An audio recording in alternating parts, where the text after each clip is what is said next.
I don't think we are less in any way in a global platform. First, I think basic thing is the lack of knowledge of how to train, how to get there is one thing. Once you start bridging those gaps, you can see the returns. So I think it's not very far away where on the global stage in events, now we are like trying to make it to the success mark of finishing. The next step would be like working on it and getting better, getting a better time. Maybe we will have like women who are, I'm like the older crowd, people who are coming in now, the young women have like a lot of potential. Welcome to the podcast. Today's guest, Grinshina Karthik, Grinny for all her friends, is an ultra cyclist and a randonnee from Bangalore who recently finished the 1200 kilometer Paris Brest Paris ride. She is one of the 5 Indian women who finished the challenging ride this year. Grinny, in her own words, is not a super strong athlete. But what sets her apart is that she never shies away from taking on the scary challenge. She had many failures like at PBP 2019 and LEL 2022 where she finished late. In fact, she started her randonneuring journey with a late finish. But with her never say die attitude, she keeps showing up to take on really hard challenges time and again. Riders like her with a great attitude and work ethic end up inspiring not just women but also many men to keep pushing their limits. In this episode, we talk about Grinny's journey in cycling so far and her experience at PBP 2023. We talk about her planning and execution that got her across the finish line. We also talk about the scary moments that almost put her ride in jeopardy. It was super fun getting to hear all the stories from her. I hope you enjoyed this conversation as much as I did. This episode is brought to you by The Bike Affair. If you are in search of a one-stop destination that caters to all your cycling needs, our today's sponsor, The Bike Affair, is the perfect place to check out. I have known the founders of The Bike Affair, Krish and Gokul, personally for nearly 15 years now. In fact, my first century ride was with Krish back in 2008. They are both exceptional human beings and entrepreneurs that believe in providing exceptional service to their customers, and it shows. With over 14 years of experience, the Bike Affair has established itself as a trusted source offering honest advice and exceptional service. They are offering a special treat for the listeners of this podcast. You can enjoy a 10% discount on your first order by using the code BikeyWenky on their website. So if you are in Hyderabad, visit their store in Kondapur, or if you are anywhere else in India, shop online by using the link thebikeaffair.com. I will leave the link in the show notes. Now, enjoy the podcast. Hi, Grinny. Hi. Welcome to the Working Athlete podcast. It's a Thank pleasure you. having you. Thanks a lot. Honored to be here. Great. First of all, congratulations on your successful PBP completion. It is 5 women completed this year, right? Yes, that's That right. is a massive achievement. Thank you. Yeah. So, Grini, let us, before we get into PBP, which I want to talk about in detail, let us start by talking about, what is your relationship with sport growing up? As such, I did not have any relationship with sport while growing up. But I used to run like short distance, 100 meters, 200 meters, school days, college, and that's it. Just before the sports day, I would run and come out with a medal because not many people were interested in it. So, yeah. So I used to run and I used to enjoy that. Then. From a cycling perspective, I used to always have a cycle as a little girl. And like even while growing up, I used to take my cycle and go exploring near my place where I grew up in Bangalore, DRDO Township. Mm. And in college, I was like this girl from Bangalore who lugged her cycle to college in Davangere. And I used to use it as commute during college.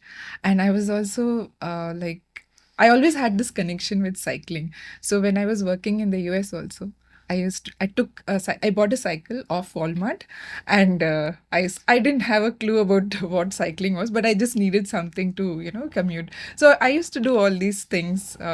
So you used to like commute in the US? I used to, How long was the commute? it was like a very short commute, about 2 kilometers. Okay. But Yeah. and this was way back, like 16, 17 years back, probably 20 years back. Right. Yeah. So like the concept of cyclist taking up any space on the road in the US was like why would you do something like that? That was the look I got. But yeah, so uh, yeah, I did enjoy cycling from a long time. Nice, nice. But when did you kind of get into more serious cycling, as in like beyond commute? Yeah. When did that happen? So I think this was from um, 2016 onwards. I think 2016 or 17 onwards, I used to do these weekend warrior kind of thing, 20-30 kilometers along with my friends in the apartment complex. So, and again, it was not serious. It was just like having fun. I think even now it is not very serious. I'm still having fun with cycling, but yeah, I'm able to scale up to a different level now. So from then, I think around 2018 is when I saw these bunch of people riding long distance, doing like 200 kilometers. And I was like, oh my God, is it even possible? So the Bangalore Randonneurs. And so for I think 4 to 5 months, I was like trying to sign up for a 200K, and something would go wrong and I would not even be able to sign up. Then finally I saw this some Ancheti 200K in 2018.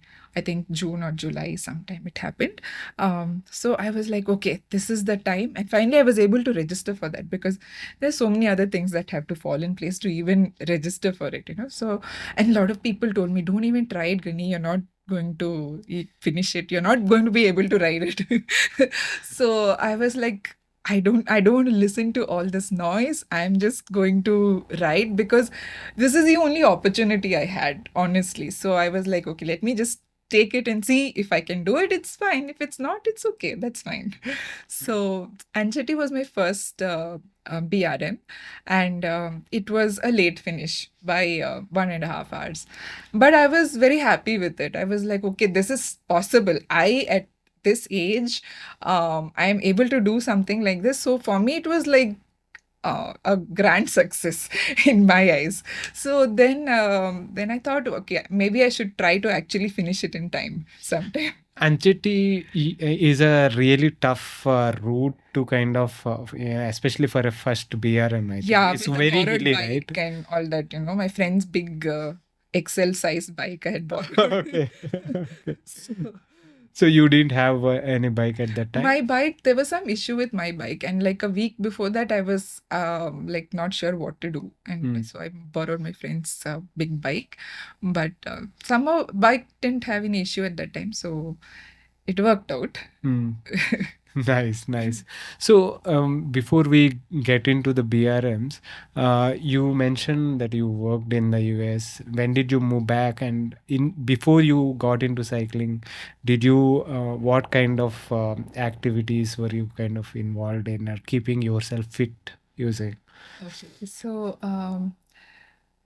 that was so I was working in the US.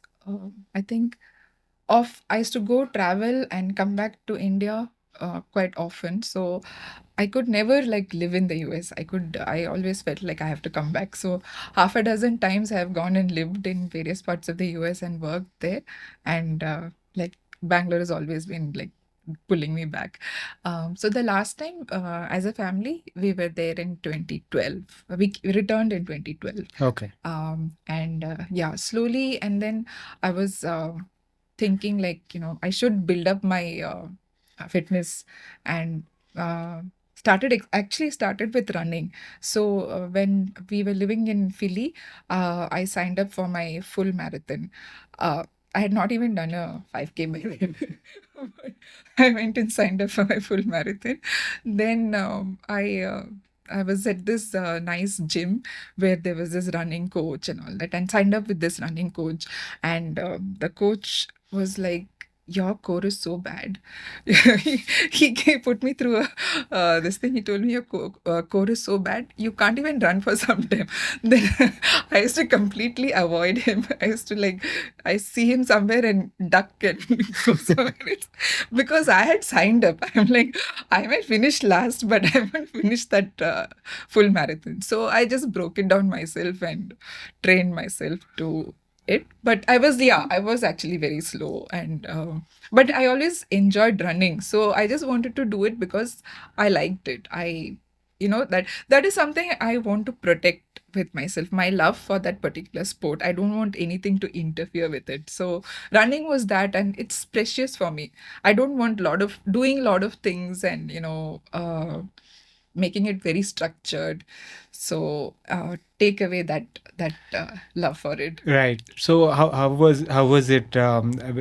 Which year was this, and how did you manage to finish the marathon itself? That was I think 2011, no, 2010. 2010 was the marathon. So that year, I started from a 5K, and then a half marathon in August, and in November I did the full marathon. So yeah, so it was like doable, but I knew it was not the best way to go about it. So I tried to follow some structured programming and all that, but it was not the best of me. But I also had this thing of trying it out, but and giving myself some time to improve and all that. So, but with running, what happened was I used to try to go fast, and then I used to get injured, and then that cycle would go on for a bit. Sounds very familiar.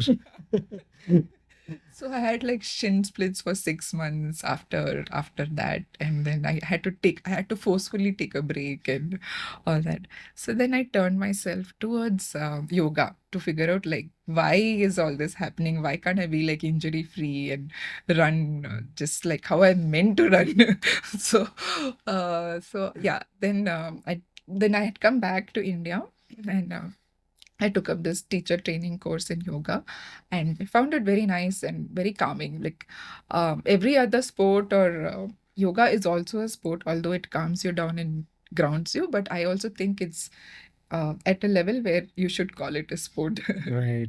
So everything else would make me feel like very up there. But yoga is something that always grounded me. So it I feel like it's any sport that you do. If you do yoga, it just makes that sport better. Right. Okay. Yeah. So, did you kind of continue running along with yoga? How did that? How did you feel that it helped? if Yeah, any? so I did continue running for I think even a few more years after I came back to India. And the scene was just picking up in India. I remember doing the first edition of Mysore. I don't remember the name. Some Mysore marathon, first edition, half marathon. Then I even signed up for the 50K in Bangalore Ultra. Bangalore Ultra. Yeah. 2013, I think 2013 or 2014, both 2 years consecutively. I was probably the last person there, but but I finished it. It was good. It was good. I then I realized that this whole ultra distance thing was like my thing. I enjoy doing this like just on my own time and just going on endlessly. So So, till when did you kind of continue running, or what kind of put pause for that? so that went on till 2016, I think 2016 or 2017. So I came back and continued with running, and formed a run club in my complex, and we had like some 70-80 people signing up, and we did a lot of runs together. Then I met a lot of people from Runners High some of them were staying in my apartment, and I was like, these people are very crazy, like, so good.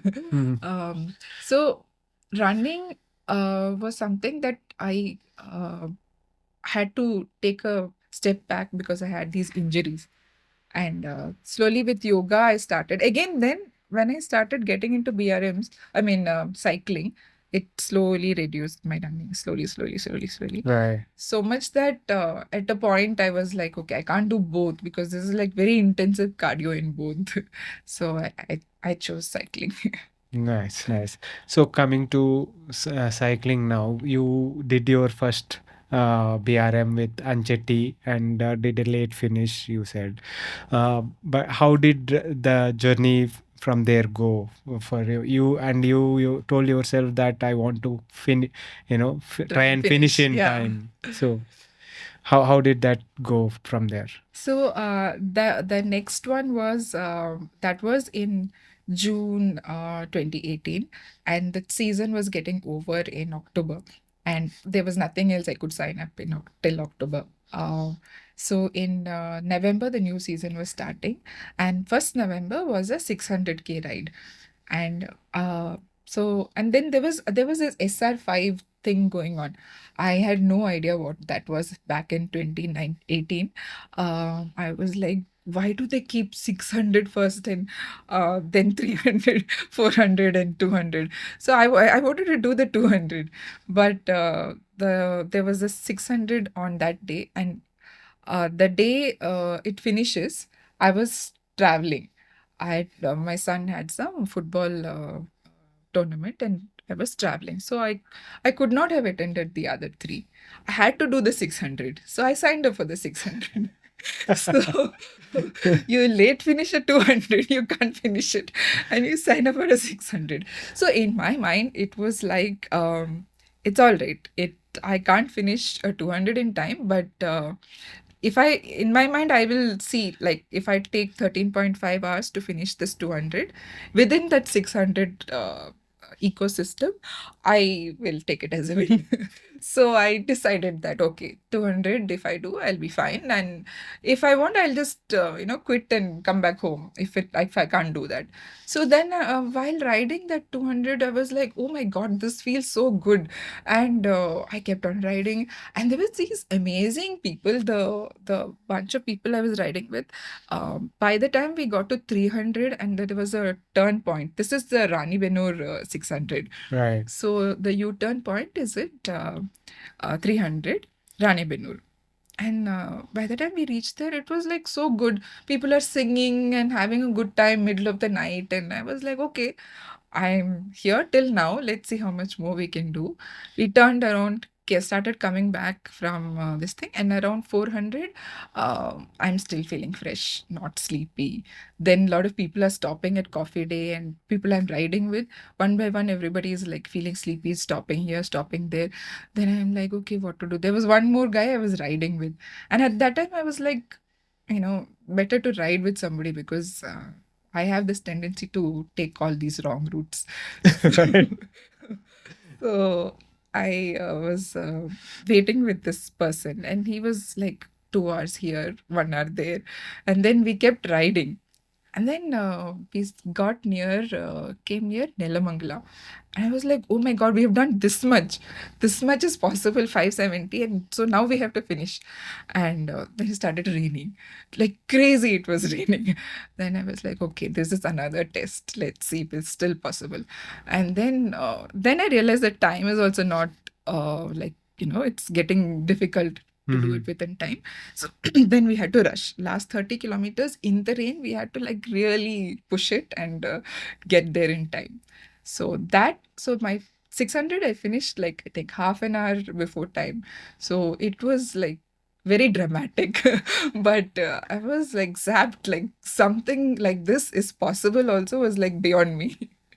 So you end up finishing your first 200, 1.5 hour late, and then because your travel plans allow you only to ride 600, you sign up and you end up finishing half an hour early. That is that's a good I think what I see is that, okay, whatever, let us go and give it a try kind of mentality, right? So that allowed you to find that, okay, this is possible. Yeah. So from then on, I am guessing that the endurance ultra cycling bug kind of caught Yeah, you. totally bit me there. So yeah, then I was like, okay, now I heard about this SR thing, and I was like, now I want to do this SR. So every weekend after that, that was the first weekend of November. Second weekend, I went to Madurai. I drove down. I did a 200. Next weekend, I went to Chennai. I did a 400, 300. And the week after that, in Hyderabad, I drove to Hyderabad. Then I did a 400 and finished my first SR. And I was like, oh my God, I think this is like my thing.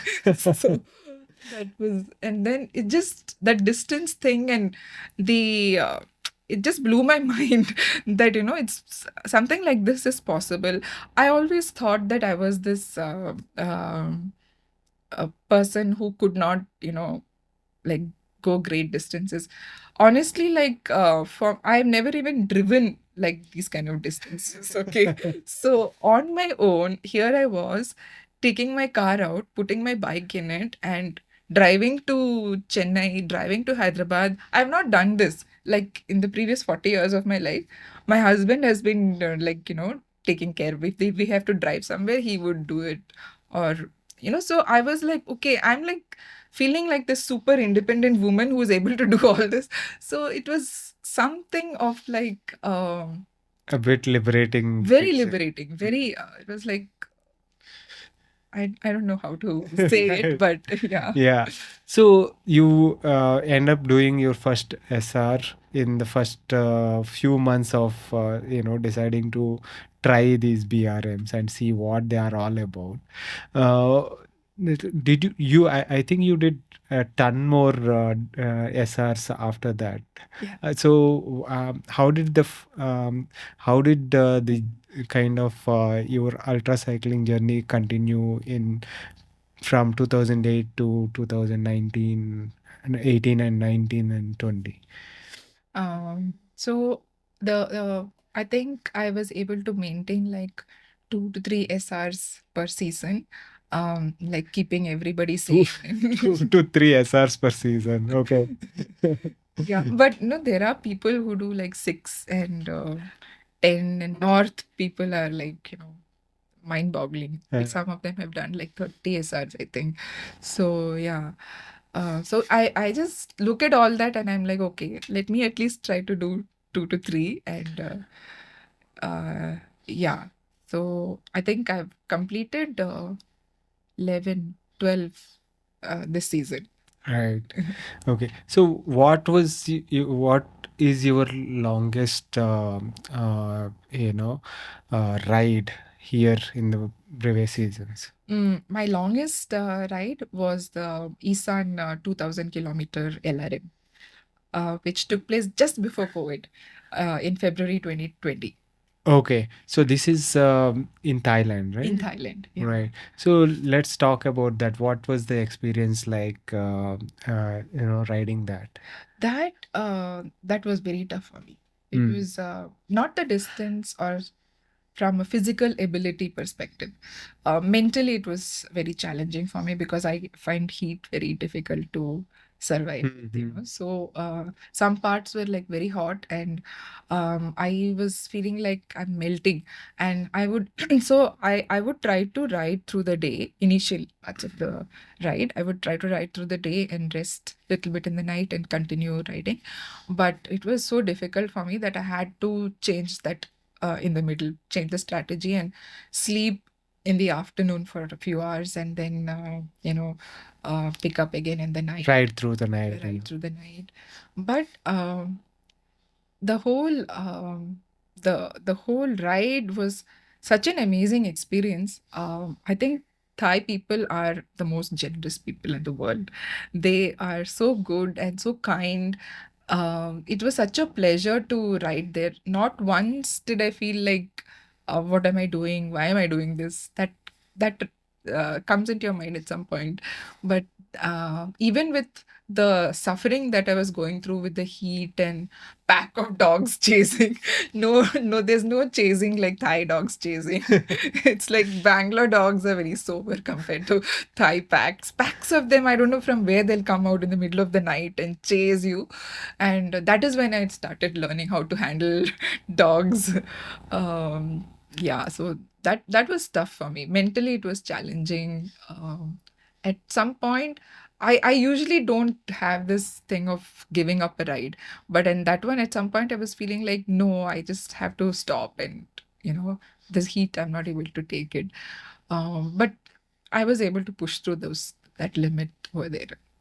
What helped you push through that limit and get through those difficult moments? So I think at a time when you're feeling like you don't want to do this anymore or you can't do anything, you should just give it a little break. Take a pause, go to a place where there is shade and pour some cold water over you. So literally, like there were places where people, I think houses, they had their that garden pipes outside, and I would just go there, turn the tap on, and pour it on my head and cool down a little bit, and just sit there by the side of the road. So that's something that ultra cycling teaches you, right? Like you can sit anywhere. You might have been like brought up very differently, but you can sleep by the side of the road, and it's all like so basic that it makes you really appreciate what you have, right? So yeah, I think taking the pause and thinking like not calculating too much, but thinking like, okay, I have this much time, break it down a little bit and see like, okay, it's still possible. Or even if it's not, just give it your best shot. Right.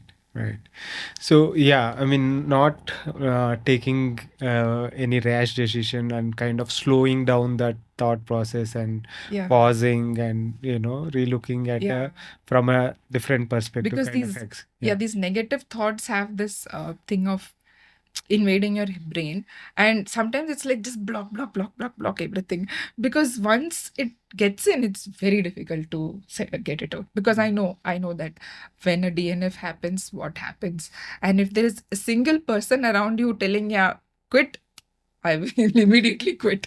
So sometimes it's better to avoid people also, not to talk to anybody, not to this thing, just calmly try to get it together and continue.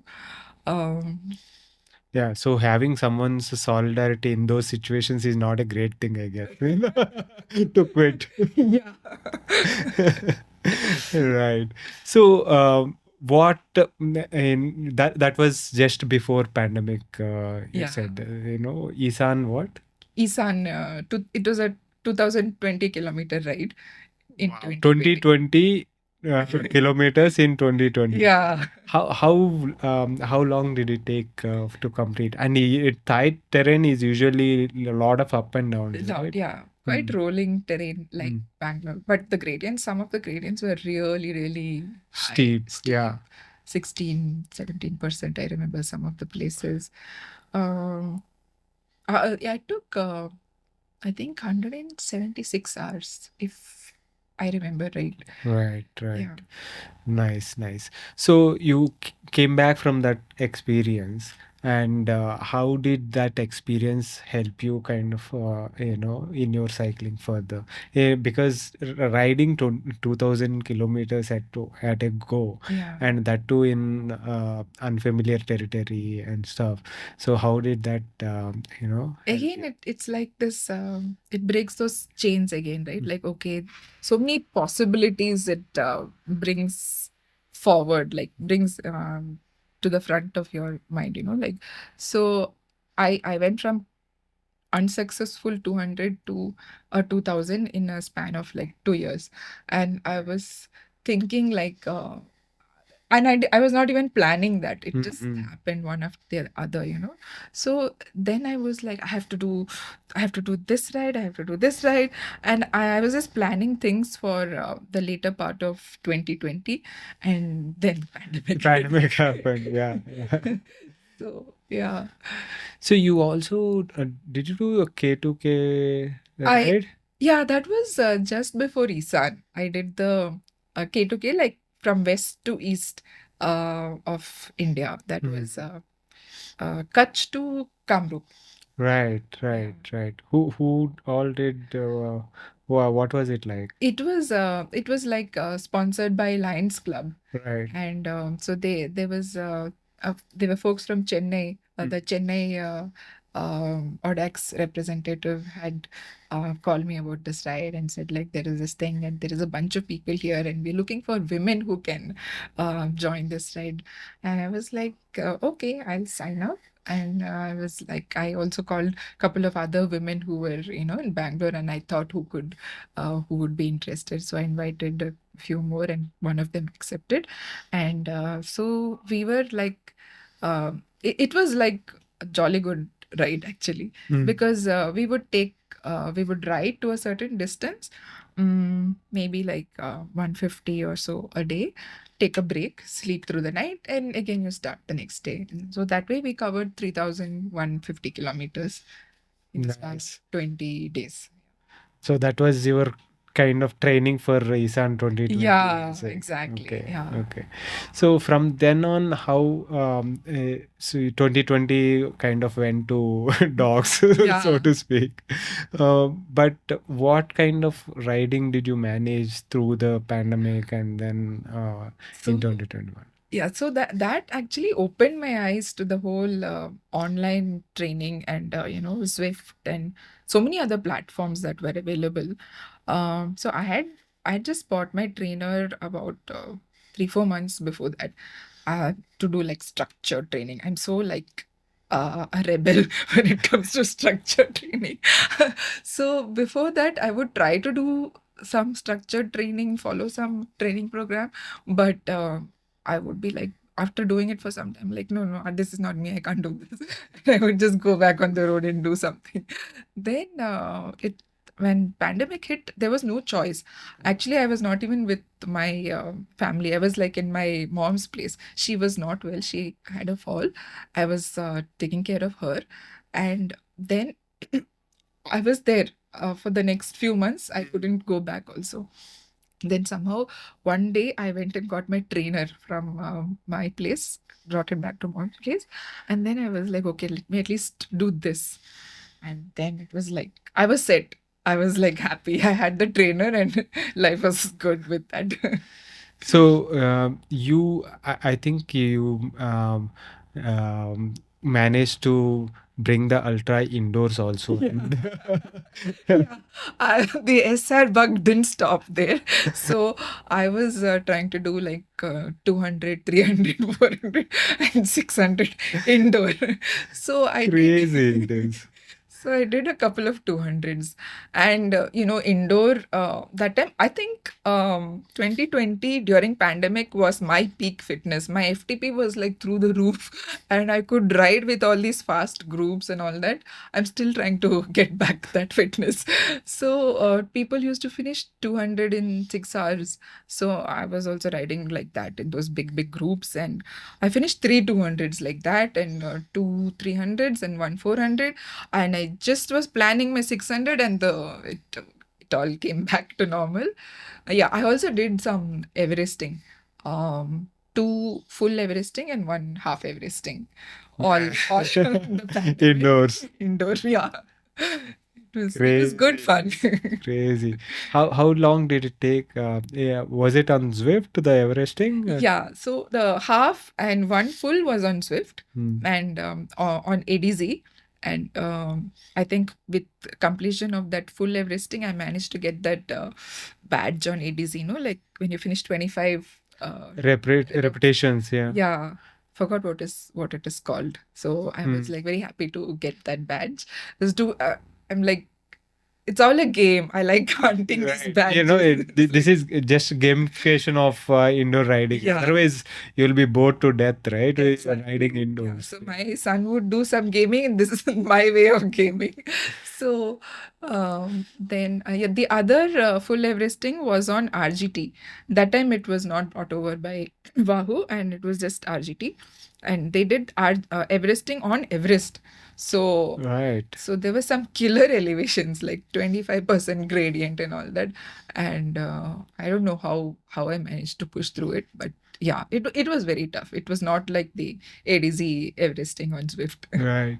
So how long did these efforts take, and how did you kind of plan your hydration, nutrition, and stuff So for that these time, indoor workouts? that time, my nutrition was like very basic. So what I did was like bananas, some home food like idlis and all that for my carb intake, and actual sugar.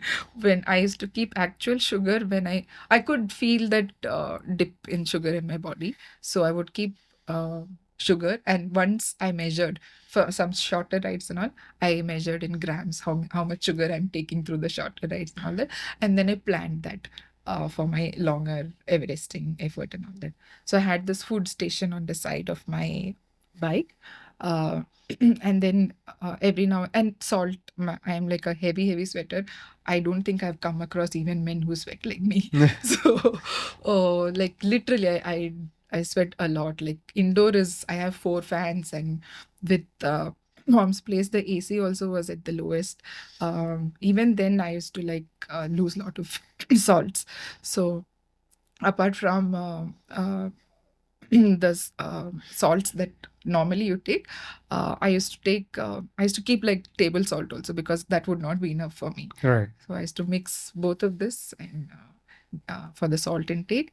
Carbs, like rice. How much for did you kind of manage to say track how many grams per hour kind of thing? How? Yeah, so now I have a lot more knowledge about it. But back then I was taking, I think, uh, plain sugar as my carb for, I think, in an hour about 40 to 50 grams.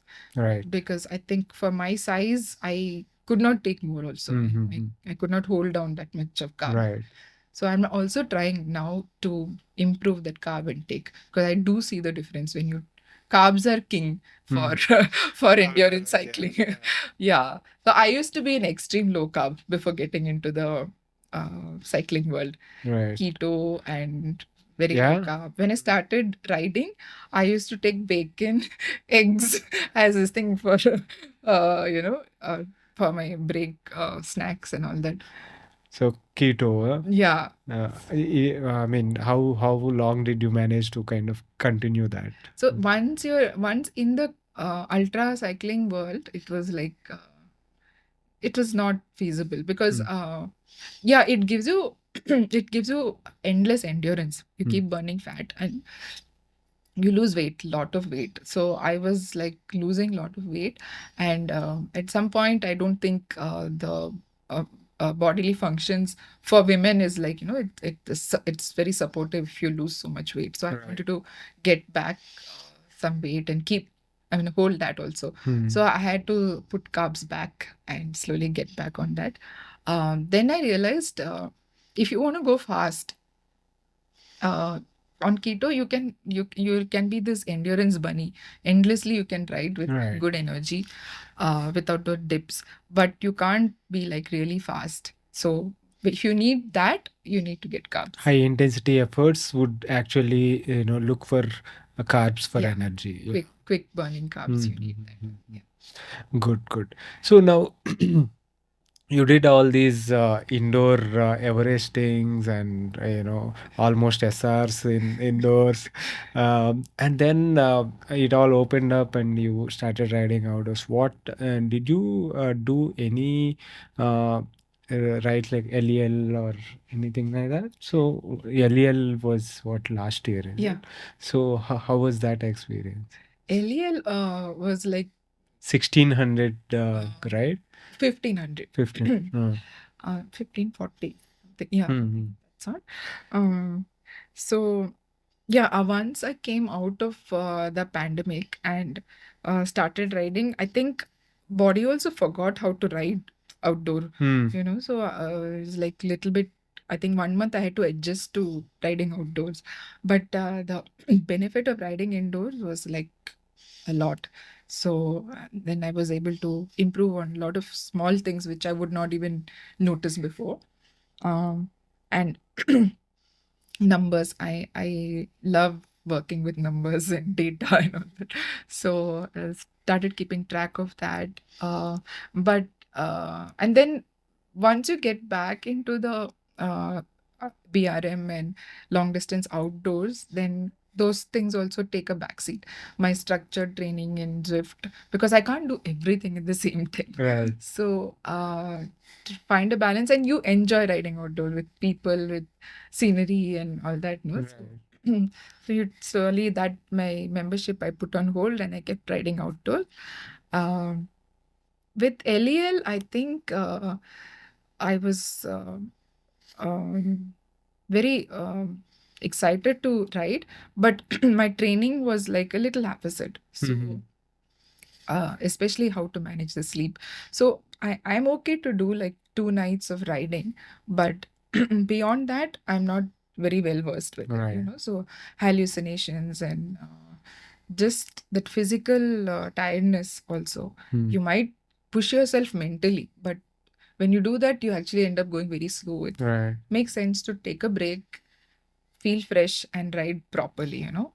So I did not do that in LEL. So I remember at one point in LEL, I was very tired, and I think we were passing through some kind of a forest area, and there was this very nice person from Romania I was riding with, and I don't know. I think I told him like I found I there's an ATM right there.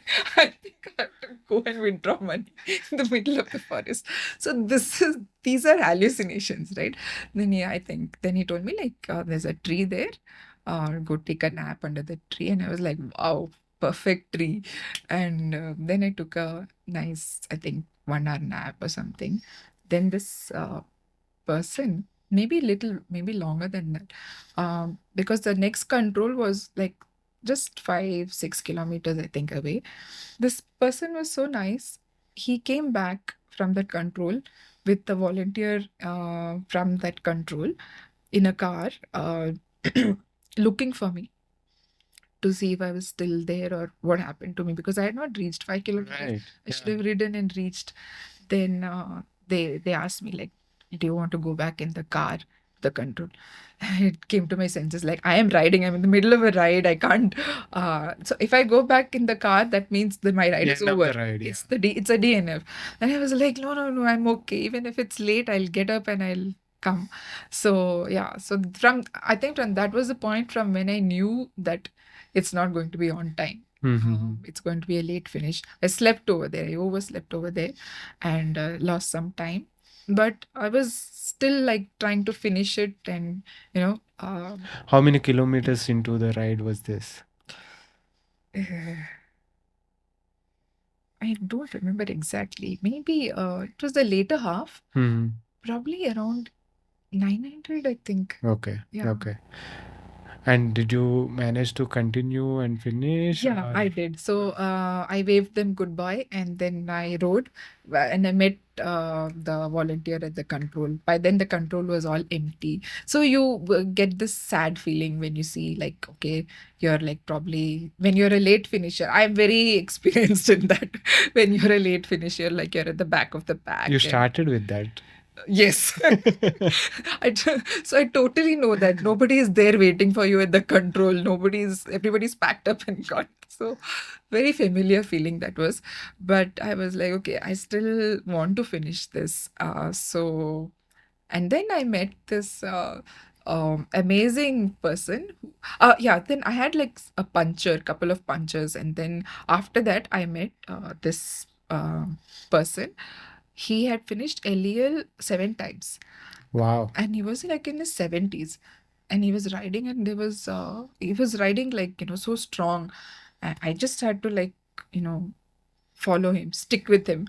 And I was trying to do that. And he was riding really fast. And I was like, okay, I'm just going to stick with this person and try to bring it home. Yeah, so I think till the very last control, I was able to keep up with him. Then I got lost. I took some wrong turn last 50 kilometers, and I think I was just rotating over there for 4 or 5 hours. I don't know. I kept going back to one place. So then I lost that person. So that is where I lost out on the time. Oh, otherwise you would have made it. Pretty close, even though I was like out of time for some of the controls, but overall I might have just Oh, finished. that is. Yeah. I mean, the navigation skills kind of got you there. Pathetic. I have like so many devices for this, but I don't know what happens. Right. So you did that in last year. Now let us, they let us talk about how the Bangalore Randonneurs, right?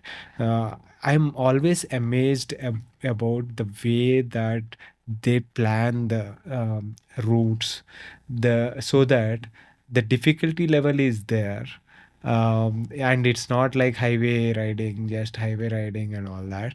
The difficulty level is there in terms of climbs, in terms of other conditions, so that the people are well equipped to take care of take the challenges outside, like PBP and LEL Absolutely. and stuff. So I'm really kind of, whenever I see a route, although I don't do BRMs and stuff, I kind of follows. There is a BRM some 60, and also the names that these come up with is really interesting. So I look at those climbs and all that. I'm like, man, this is pretty badass roads. So let's talk about how the BRMs kind of helped you get ready for something like PVP. Yeah.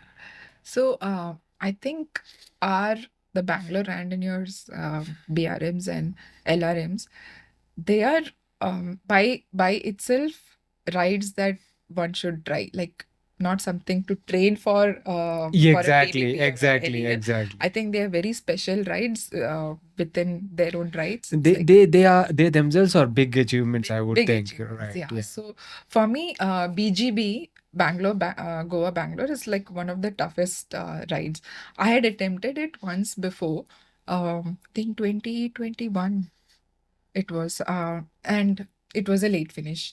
Then again last year, towards the end of 22, or was it the beginning of this year, we had it, and I was like, this time I want to like finish it within time. I trained hard for it and all that.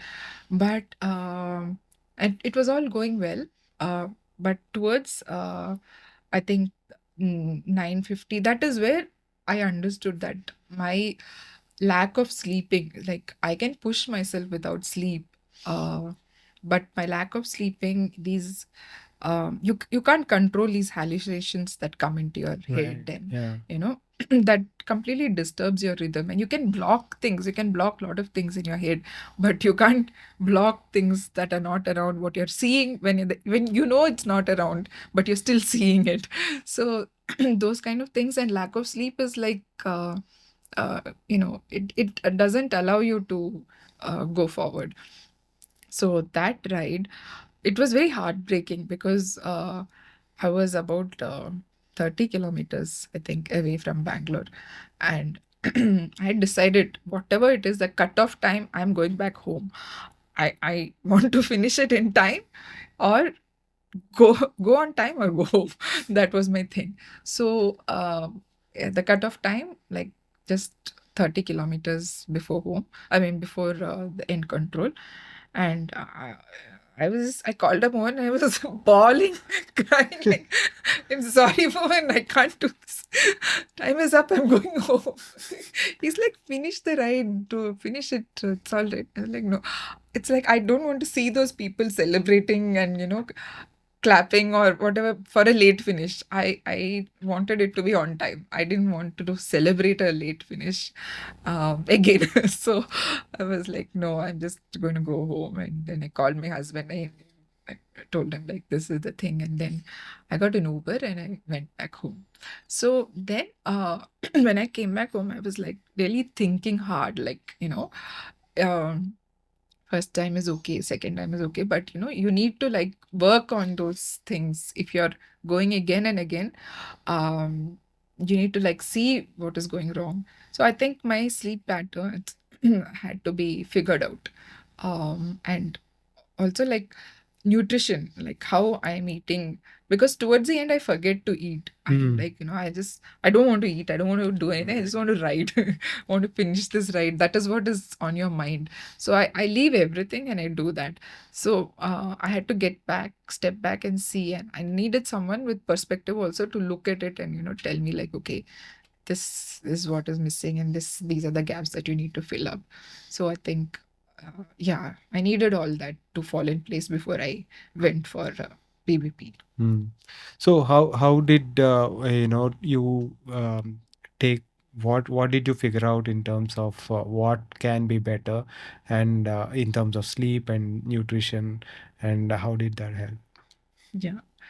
Nutrition, like I would not eat what I had, like those in my bag it would be there, but somehow it's like towards the end you don't feel like eating also.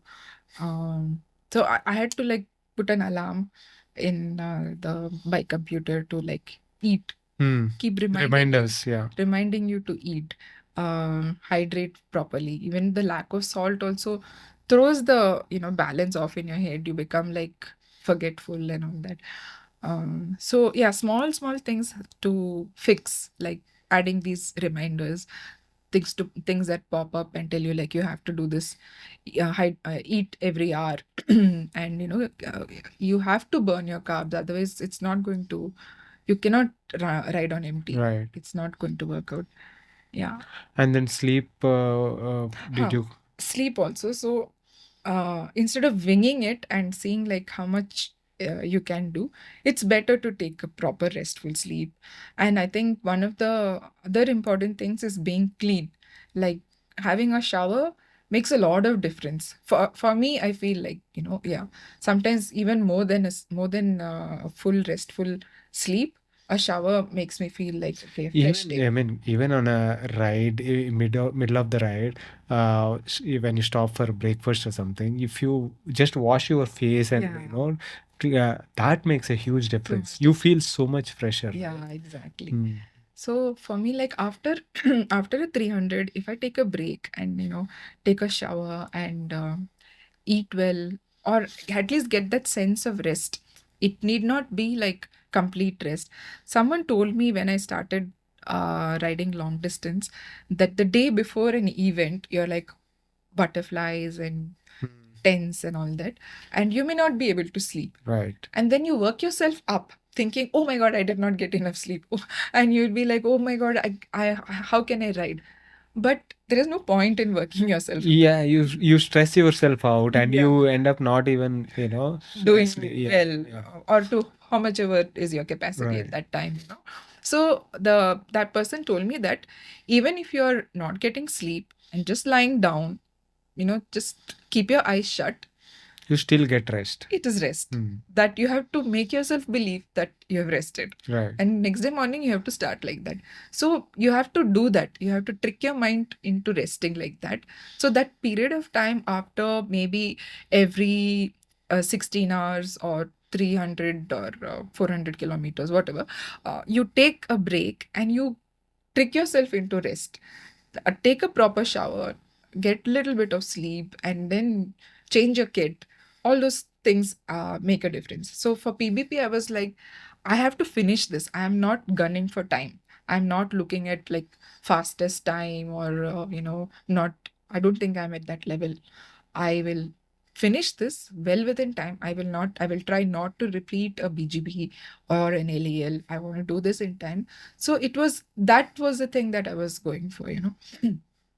And I also spoke to my coach, and he was like, yeah, he understood my excitement of riding through the night, because I'm a person who does my best ride in the night. But he said, like, you have to take a break and you have to, ensure that rest is in. So yeah, I went with the much experienced words and advice. How did you time your sleep breaks in PBP? After every 300 kilometers, I had taken a break. So my first break was in the Forges control. That was 292, I think. So yeah, I had booked a place, a hotel, because I would go to the control, get it stamped, and then little bit away, couple of kilometers away, I'd booked a hotel. You can go sleep there, and then come back to that place. Shower and stuff, Shower. and Yeah, and do all that in little bit of peaceful surroundings. So I mean, it's the facilities in the controls also were very, very, very good, top notch. Right. But I have in LEL, I've used the facilities, and then I realized that I'm not able to get that restful. Even half an hour of sleep, I'm not able to get that. Because of all the sounds that are around, Yeah. right? All the excitement that Yeah. the buzz that is there. There is a little that buzz is there, and I needed a little bit of that quiet time for myself. So I beforehand I had booked hotels where I would stay. Some I might not have stayed also, but I just booked so that if I feel like resting, there is an option. So that was other thing about going with a structure and going with a plan. It helps to do that. So there. And in Brest, again, I had booked into hotel, but it did not work out the way I wanted it to be. Though I had like a good 5 hour buffer in Brest, and Forges also I was doing pretty good when I arrived in Forges, and it took a nice 3.5 hour break, I think. But in Brest, that time got reduced because in the hotel that guy was very messy. They were like there are a lot of riders in that hotel. And they took like 1 hour to give me the room itself. Wow. Yeah. So yeah, those things happen. Right. So how was the ride itself? The experience of riding through those roads and through the night and day. It was just fantastic. I mean, it's like getting onto this bandwagon, and first of all, it's like you get sucked into these pelotons, and it's amazing how they ride. And I'm like this 5'2" little thing behind these 6 feet big people. I feel at times I don't have to ride also. I'm just moving like that only, and like the speeds at which they're riding, it's like amazing. And that whole experience, and taking turns, and sometimes I'm like finding myself right in the front of the peloton, and all these big European guys are behind me. I'm like, how is this happening? I'm sure they got no benefit riding behind me, but it was good fun. I so enjoyed riding day night, because and at night somehow like is my time to ride. So and a lot of these people are feeling sleepy and all, and I would just pick up speed. I would ride. Then I find like some 10 people behind me. Like, okay, this is good fun. That daytime I had trouble doing that. Then daytime I'm like, I'm trying to stick to somebody. So did you manage to ride with in company throughout, or how did that go? Yeah, so I think most of the time there were some people or the other. I've ridden with Italians. I have ridden with one of the best compliment I got on the second night was like, I think this brothers or father son Italian combo. They were like, the older man told me like back in 2015 when I rode PBP, first he asked me where I'm from. I said India. Oh, okay. 2015 when I rode PBP, there were a few Indians, but they were okay. You're riding strong. You're doing good. I was like, yeah. Nice. Nice. Yeah. That felt good. And so a lot of Dutch people I rode with. I don't have any names though. Yeah. Then a few Americans also. Then towards the end, there was this woman. I don't know what I was doing. Getting into the Drew control, there was this peloton, and they were like riding so fast, and like they're in a timeline, or maybe I thought they were the 80-hour group or something, and they were dashing to the control like really fast. And some of them were like spent.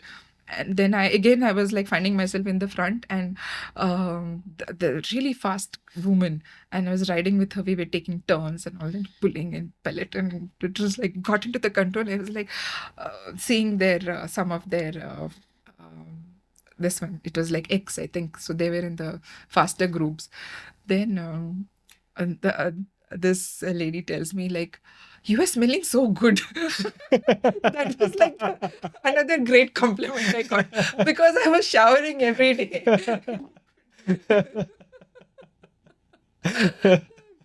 Oh, nice. That was funny. Oh God. Yeah. Nice. So, how you managed to? How much time did you take? How was the finish? Were there any challenging moments? Yeah, in yeah, the race? definitely.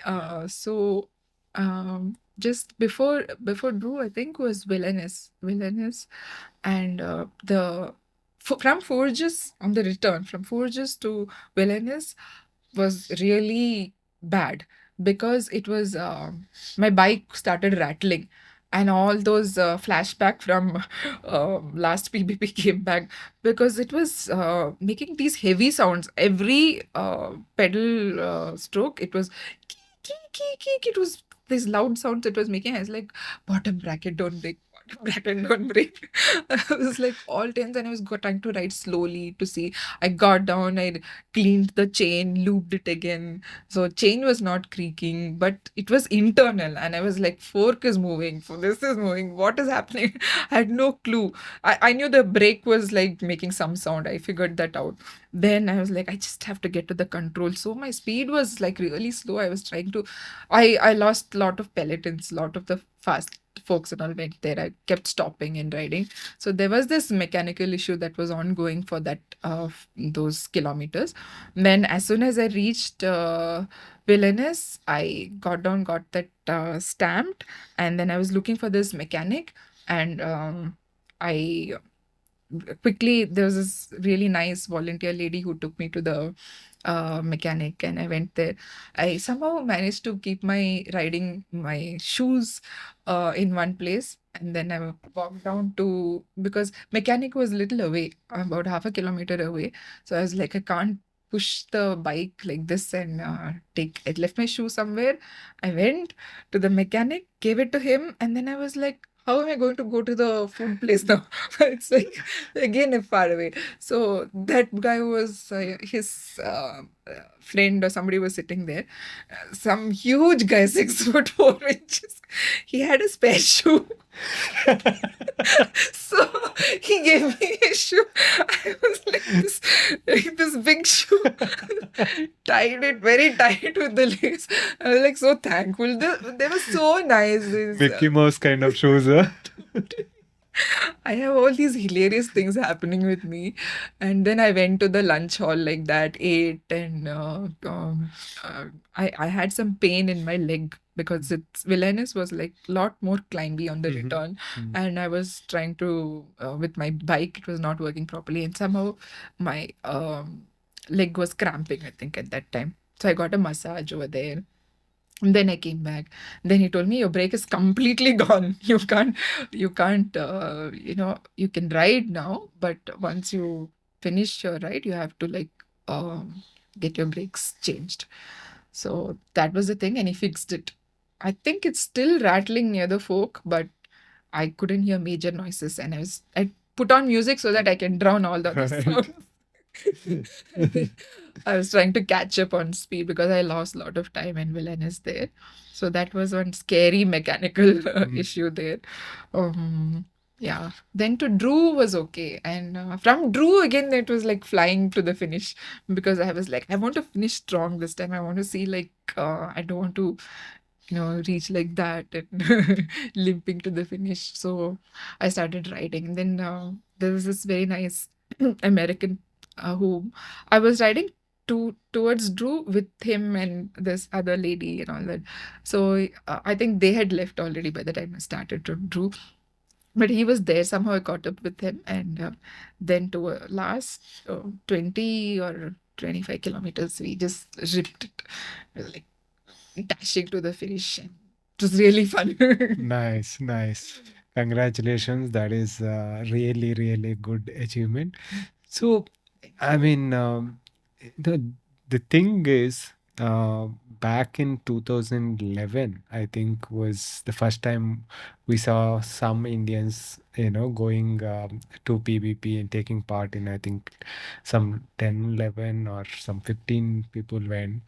I think one finished or something like that, or another person finished outside the time or something like that. But from there to now, just women themselves finishing, like five of them Yeah. finishing, is like really, really great to see.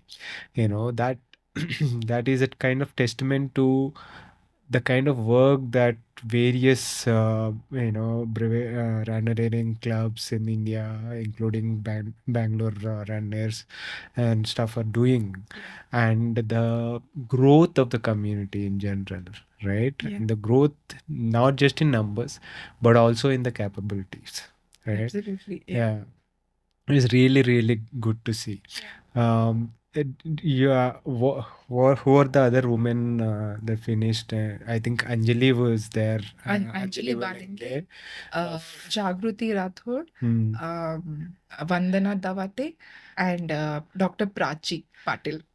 So two of them, Jagruti and Prachi, are from Baroda. Nice. So 100% finished from girls of Baroda is like really cool. Amazing thing. So, how many people in total went from India? And I think I heard something like 76% or something like that finished, or how is that? I think 76% is from Bangalore. Okay. In India, I think the total number was 292, if I'm not wrong. Participants. Participants. Hmm. And we had, I'm not sure of the exact percentage of finishers, Hmm. but Bangalore, we had about 48 and 37, I think. Wow. So That usually 78% finish there. Yeah. Yeah, from like almost less than 10% Yeah, is amazing. it's a testament to the effort from Bangalore Randonneurs, the kind of rides they've put in, the training. It's massive. It's It's I think really, like really good. 80% of our finished success is because of that. Sure, definitely. Um, Now, I want to kind of touch upon a couple of general things. Um, the cycling, long distance cycling, and safety. This is something that a lot of people perceive it as a really big issue, right? But someone like you and a lot of other riders, even women riders or men riders in general, right, have been participating in these events, in night rides throughout the country in different places. So how do you perceive, safety, and what are the things that we can do to improve, if at all? So I think the idea of safety is it's kind of like an illusion because you're not safe anywhere for that matter. You cross the road, like streets of Bangalore. If you cross the road, you can get hit, and that is the level of uh, safety that we have in the country.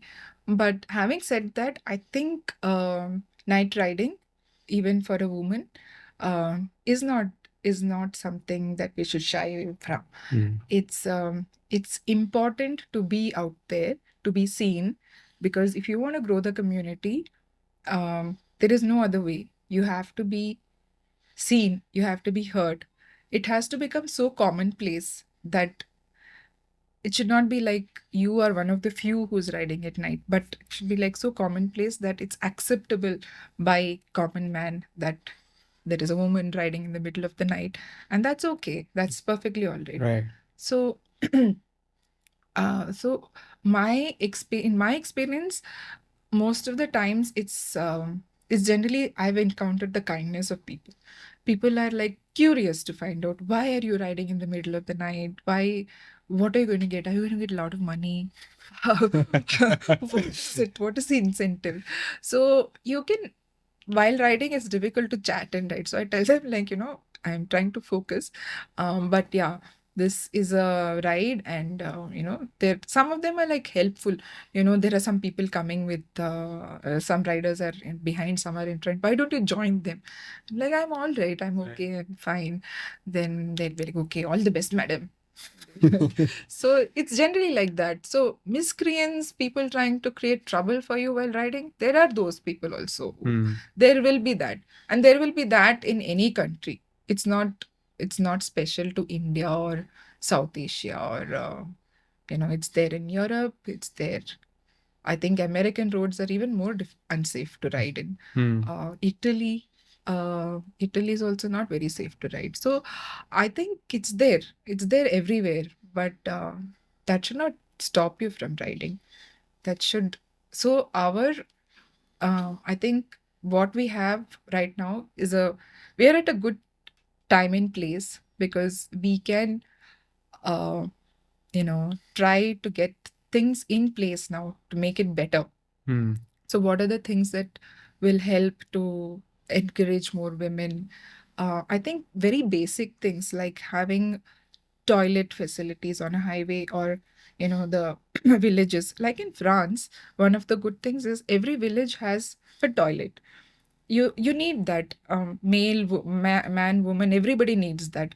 So instead of being out in the open, you can go, and there is, having that would help. Maybe like a that every 100 kilometers, it's not much you're asking for, having something like that.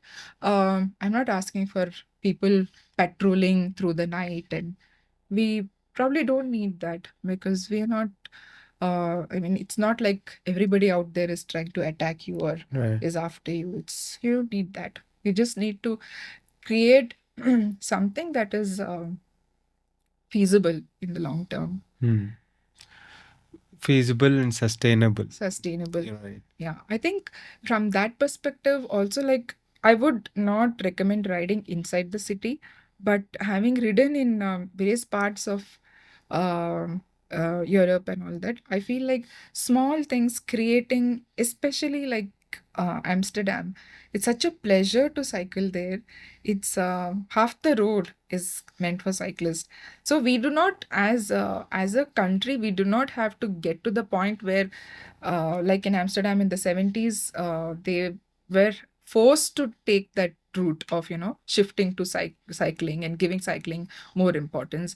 Now we can learn from their mistakes. We can create policies that support our infrastructure now, instead of going backward and trying to fix something backward. Now when you're building roads, you create that infrastructure for cycling, and you do that. And in our country, like, there are a lot of people who cycle to the smaller villages and countries, in countryside. People go to school. I've seen in the north, so many girls ride to school. So you create that infrastructure which guarantees the safety, things will fall in place. Right. So Yeah, I mean, our country, maybe now, a lot more motorbikes are there and stuff, but it was, cycles were there everywhere. Even now you see out in the countryside that, cycles, people carrying all sorts of things on cycles, right? Imagine if they start racing. Right. True. So, yeah, I mean, how do you see the, cycling, in the long distance cycling in India growing, and how do you see women in cycling growing, and what can be done to improve it further? I think we have just started, like, we're at the bottom of that hill right now, and there is huge potential, massive potential for ultra cycling. And I see, like, people who are ready for Tour de France and all that coming out of India. I mean, like who can participate in events like that coming out of India pretty soon, not like maybe like even 5 to 10 years down the line. Because I don't think we are less in any way in a global platform. It's the first, I think, basic thing is the lack of knowledge of how to train, how to get there is one thing. Once you start bridging those gaps, you can see the returns. So I think it's not very far away where on the global stage in events, now we are like trying to make it to the success mark of finishing. The next step would be like, working on it and getting better, getting better time. Maybe we will have like women who are, I'm like the older crowd, people who are coming in now, the young women have like a lot of potential. I mean, it's a very bright future. I see them racing at top notch, world class events coming out on the top. Mm. When we can see in events like RAM itself, like back in the day, until a few years ago, we used to track our athletes, whoever went, and and look at their time against the cutoffs. Are they going to make it to the cutoffs? Now that is not the case anymore. Now this year we have seen three athletes finish very strong, and one of them was on the podium and stuff like that. So this is very encouraging, and now with PBP success rates and improving, so what you're saying is, makes sense. We are still at the beginning of this wave, but we are seeing improvements, and there is a lot of potential for improvement, both in ultra cycling and Short distance races, yeah. cycling in general. Cycling in general, yes. Um, hey, this has been super fun chatting with you. And congrats again for your success at PBP, and all the very best for all the future crazy endeavors that you are planning. The pleasure was all mine, Venki. Thank you so much. Thank you. That was my conversation with Grinny. I hope you enjoyed that. If you are enjoying these podcasts and are finding them useful, please consider supporting the podcast by subscribing to it on YouTube as well as on your favorite podcasting app. It really helps. Also, supporting the sponsors of the podcast is a great way to support the podcast itself. Thanks again for your continuous support. See you next week with another guest.